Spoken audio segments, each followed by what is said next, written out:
To my channel Anju classes. आज हम करेंगे क्लास 9th की हिंदी की बुक जो स्पर्श है उसका चैप्टर नंबर 3 तुम कब जाओगे अतिथि। तो इस चैप्टर के राइटर हैं शरद जोशी, जिनका जन्म हुआ है 1931 में और इनकी मृत्यु हुई है 1991 में। तो इसके बारे में आपको बुक में डिटेल दे रखा है, तो हम इसके चैप्टर की स्टोरी पढ़ते हैं। इसमें क्या दे रखा है, ठीक है।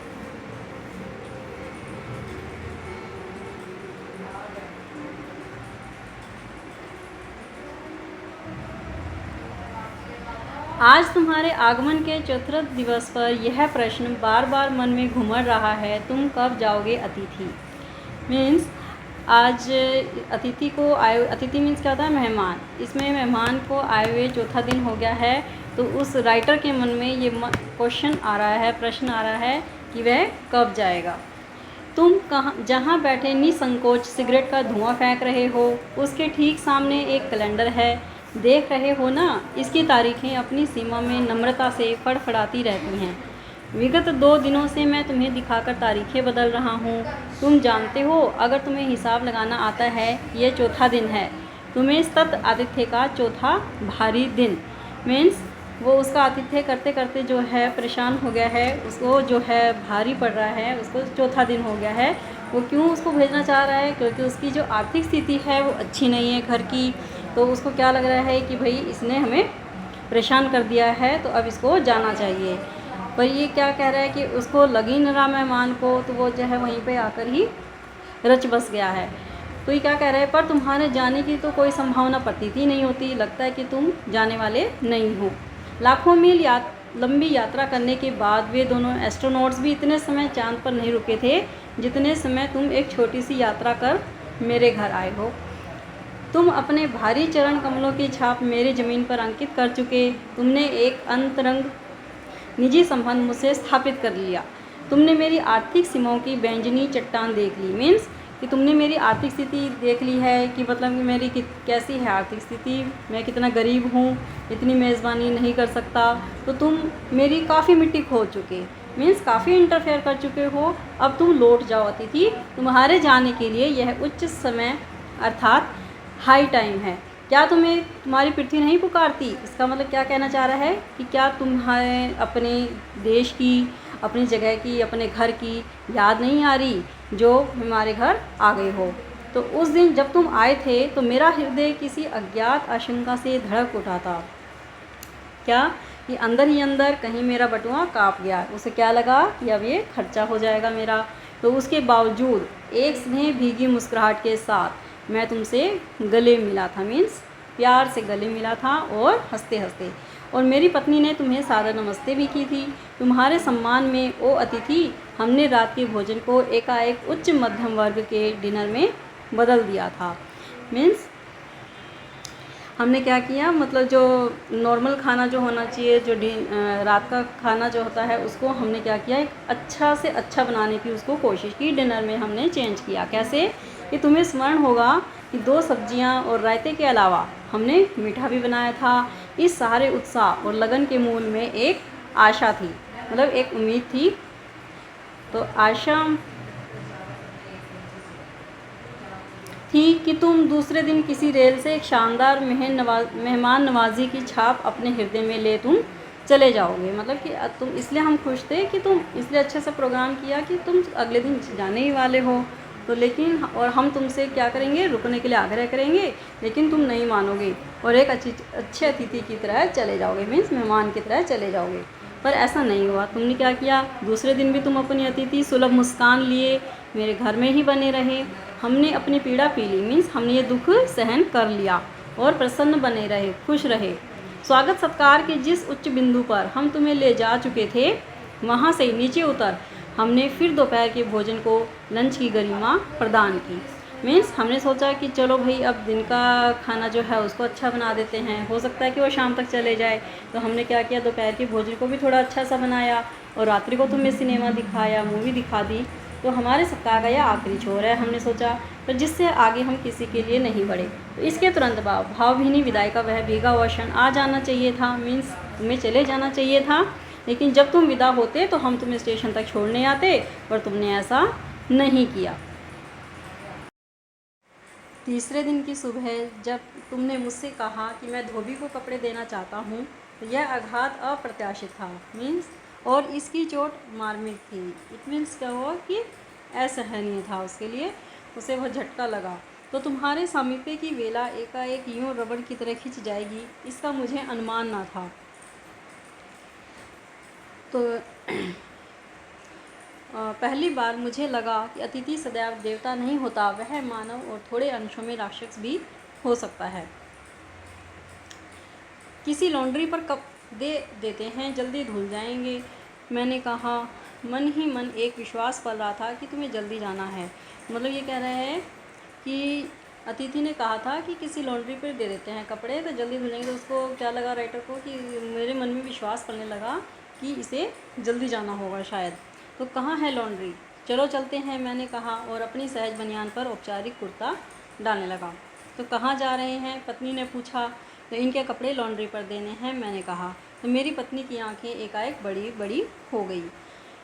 तो उससे क्या लगा क्यों इसकी आंखें बड़ी बड़ी हो गई कि वो उसको हैरानी से देखने लगी। उसने सोचा कि ये जो है अतिथि जो है अभी और दिनों तक ठहरेगा, अभी जल्दी नहीं जाने वाला।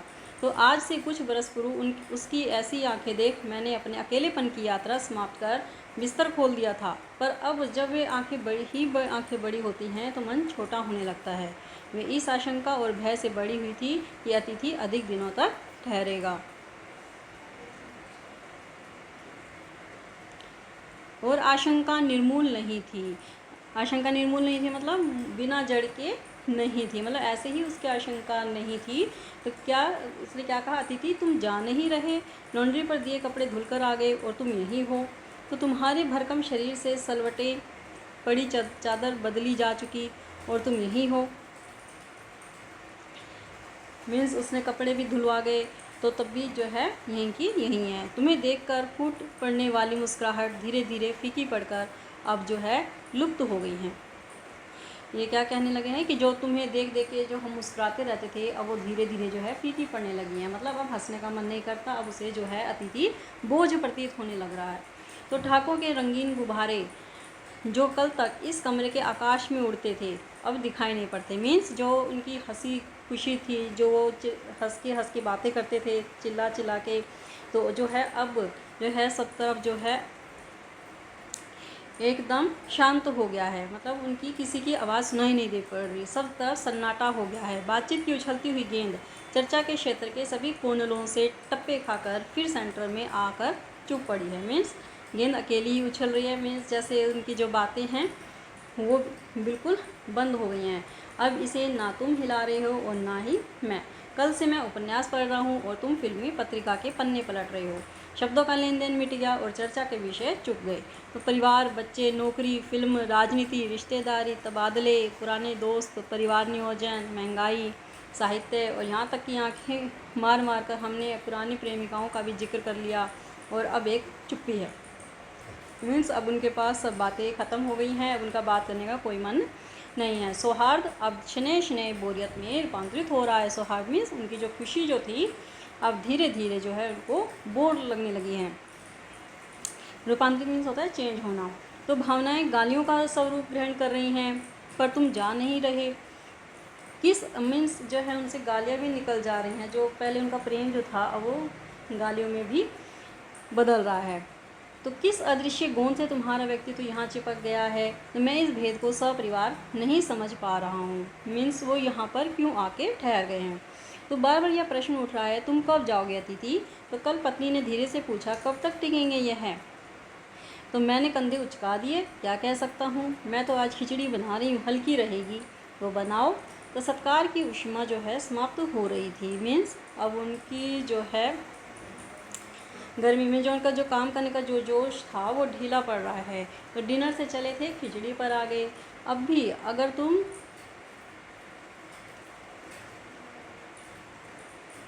अपने बिस्तर को गोलाकार रूप नहीं प्रदान करते तो हमें उपवास तक जाना होगा।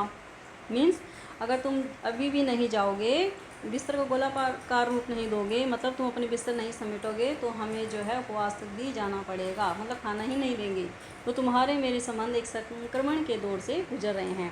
तुम्हारे जाने का यह चरम क्षण है, तुम जाओ ना अतिथि।